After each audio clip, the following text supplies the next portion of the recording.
Mm. Nasa Tondo ako ngayon at dito may food park na may napakadaming pagkain. At madami na din bagong pagkain dito at isa na itong tanghulo na sobrang nagtitrending ngayon. Kaya kung hindi mo kayang gumawa nito, pwede ka nalang kumain dito. Kaya tara, kain na tayo.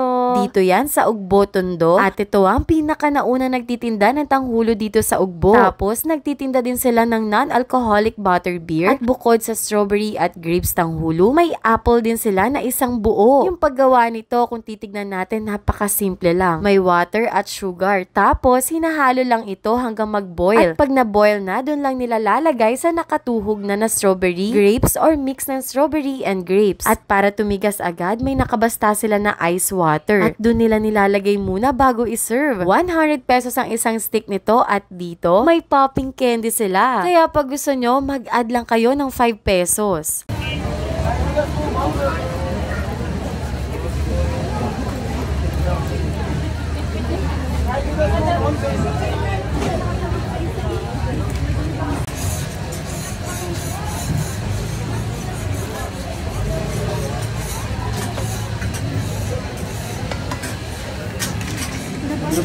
At ayan na, gawa na ang tanghulo. At syempre, nag-add din ako ng popping candy.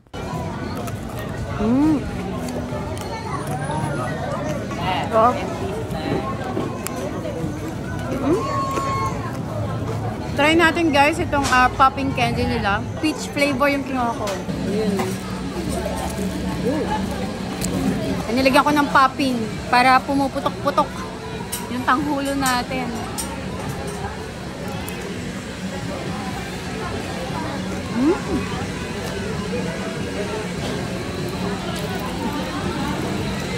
Hindi ko alam kung nalililig yun pero meron.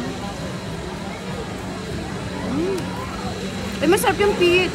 Bagay siya sa grapes.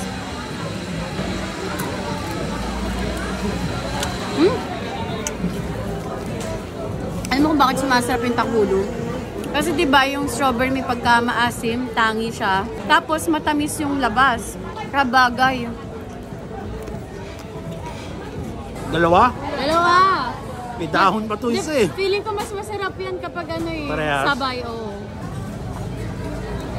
May madam? May madam?